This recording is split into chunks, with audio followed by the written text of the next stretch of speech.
Hello friends, मैं रोहित कुमार। मैं आप सबको नए वर्ष की शुभकामनाएं के साथ आज मैं एक वीडियो लेकर आया हूं और मैं आप सबको अपने YouTube channel education for JPSC में स्वागत करता हूं।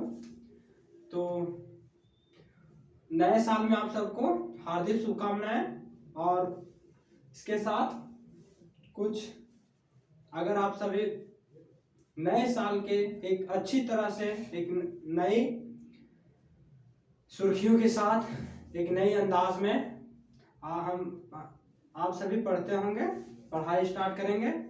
ये इसी के उपलक्ष्य में मैं एक वीडियो लेकर आ रहा हूँ। जनजातीय शासन व्यवस्था, जो कि पिछले वर्ष आने की 31 दिसंबर तक मैंने क्लास लिया हूँ। वो क्लास आप पिछले क्लास देख लीजिए, जिससे ये क्लास अच्छी तरह से आप सबको समझ में आए। तो चलिए स्टार्ट करते हैं आज की क्लास। आज हम लोग पढ़ेंगे कोरवा जनजाति के बारे में। तो कोरवा जनजाति में हम लोग पढ़ेंगे कि कोरवा जनजाति में भी जातीय पंचायत होता है, एक ग्राम पंचायत होता है जिसका प्रधान मुखिया होता है। अब मुखिया के जो काम है, कार्य है, वो ग्रामीण स्तर पर विवादों का निपटारा करना है। जैसे में शादी विवाह का कोई बात हो, या फिर यौन अपराध का हो, या संपत्ति का बंटवारा का हो, या जमीन जायदाद आदि किसी भी विवाद का निपटारा ये मुखिया करेंगे। इसमें अंतर ग्रामीण पंचायत भी होते हैं। जैसे कि अगर दो ग्राम है और दो गांव में अगर किसी तरह का विवाद हो जाता है तो वे अंतर ग्रामीण पंचायत में उस विवाद का फैसला होता है। और जो ग्राम पंचायत यानी मुखिया जिस विवाद को निपटारा नहीं कर पाते हैं, वो अंतर ग्रामीण पंचायत के जरिए पूरा किया जाता है। इसमें जो प्रधान होंगे, जिसको बड़ा मुखिया कहते हैं, वो बड़ा मुखिया होता है अंतर ग्रामीण पंचायत में। और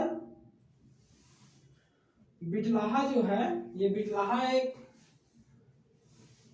सजा है। कोई अपराध करेगा तो उसे बिटलाहा का सजा भी दिया जाता है। तो ये बिटलाहा का सजा जाति के बाहर शादी यानी विवाह करने के कारण होता है। अगर यदि कोई लड़का किसी अपनी जाति की लड़की से विवाह नहीं किया तो उसे बिटलाहा का सजा दिया जाता है कोरवा जनजाति में। और ये जो है कोलेरियन जनजाति समूह के अंतर्गत आता है। कोरवा जो है, कोरवा जनजाति वो दो वर्णों में विभाजित है, एक पहाड़ी कोरवा और एक बिहारिया कोरवा में। और इनकी विवाह की बात किया जाए, एक चढ़ के विवाह होता है, एक डोला विवाह। चढ़ के विवाह का मतलब वो बारात, आप सब जानते हैं कि कन्या के यहाँ जाता है बारात और विवाह संपन्न होता है। वहीं बेंजू बाजा सब बजेगा और वहीं शादी ब्याह हो जाएगा और डायरेक्ट लड़का के यहाँ जो कन्या रहेगी वो आ जाएगी। और इसलिए होता है डोला विवाह। डोला विवाह मतलब विवाह से पहले जो है वो वर सो लड़की के यहाँ जाकर लड़की को अपने घर में विवाह करेगा, जिसे डोला विवाह कहते हैं। और मयारी जो है वो पंचायत है। जो कोरवा जनजाति के लोग पंचायत को मयारी बोलते हैं। जैसे बोलते हैं हम लोग गांव में सुने होंगे आप सब कि पंचायत है, तो कोरवा जनजाति के लोग पंचायत को मयारी बोल देते हैं। कोरवा जनजाति का निवास स्थान जो है वो पलामू क्षेत्र है। पलामू क्षेत्र इन्हें झारखंड सरकार द्वारा शिकारी संग्रहकर्ता माना जाता है। ये इम्पोर्टेंट है, पूछे जा चुके हैं पहले पिछले क्लास में। ये जो है इन्हें झारखंड सरकार द्वारा शिकारी संग्रहकर्ता माना गया है। ये इम्पोर्टेंट है, ये पूछा भी गया है। पलामू क्षेत्र में रहते हैं, ये भी पूछा गया है। तो ये सब बहुत इम्पोर्टेंट है। बात करें असुर जनजाति की, असुर जनजाति हम सब जानते हैं कि असुर जनजाति जो है वो झारखंड के प्राचीनतम जनजाति के यानी सबसे पहला जनजाति जो है वो असुर जनजाति ही आता है, जिसका भाषा जो है वो असुरी है, जो ऑस्ट्रो एशियाटिक भाषा परिवार के अंतर्गत आता है। और ये अपने गोत्र को पारस कहते हैं। कुछ जनजाति जो है अपने गोत्र को कीली कहते हैं, कीले या कीली। और तो ये असुर जनजाति अपने गोत्र को पारस कहते हैं। और इनका जो प्रमुख देवता है ये पूछे गए हैं, प्रीवियस ईयर क्वेश्चन आप जब देखेंगे तो उसमें पूछे गए हैं। ये जो देवता है वो सिंहबोंगा है। असुर जनजाति का भी एक देवता भी है जो सिंहबोंगा है। और धार्मिक प्रधान बैगा है। धार्मिक प्रधान मतलब कोई भी पूजा पाठ अनुष्ठान, कोई भी पूजा या किसी प्रकार का अनुष्ठान करवाने समय ये बैगा का कार्य है कि वो संपन्न करेगा, पूजा पाठ करेगा। और ये असुर जनजाति का जो है इसका जो उल्लेख मिलता है वो ऋग्वेद में भी मिलता है, अर्णयक में, उपनिषद में, महाभारत में, यानी कि महाभारत काल में भी, ऋग्वेद के महाभारत काल में भी असुर जनजाति की साक्ष्य देखने को मिलता है। जिन ऋग्वेद में अनासया यानी चिपटा नाग वाला, आप सब देखते होंगे किसी किसी का ऐसे रहता है नाग, आप देखे होंगे, तो वो चिपटा नाग वाले जो है वो असुर जनजाति के अंतर्गत आते हैं। अव्रत मतलब भिन्न आचरण, उन सब का जो आचरण है वो लगभग मतलब जो साधारण मनुष्य है उनसे कुछ चेंज मिलेगा आपको। मृदवाच मतलब अस्पष्ट बोलने वाला, उन सब का जो आवाज है या बोलने का तरीका है वो आपको समझ में नहीं आएगा। अस्पष्ट बोलेंगे मतलब उसका कोई मतलब जो नया व्यक्ति रहेगा उस जनजाति का जो नहीं रहेगा वो अच्छी तरह से नहीं समझ पाएगा या फिर उसको समझना बहुत ही कठिन हो जाता है, वो अस्पष्ट बोलते हैं।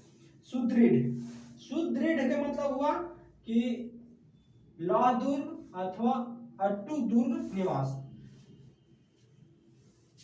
ग्राम की बात करें तो ग्राम में जो भी अधिकारी होते हैं वो गुणायत होते हैं, पुजार होते हैं, बैगा होते हैं, महतो होते हैं, ये सब जो है ये सब अधिकारी हैं ग्राम का।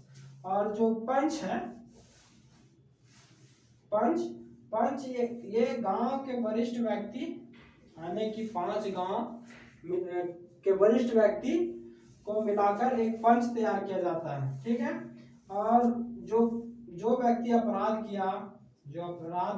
करेगा उसे शारीरिक और आर्थिक दंड दोनों तरह का दंड देखने को मिलता है, दिया जाता है।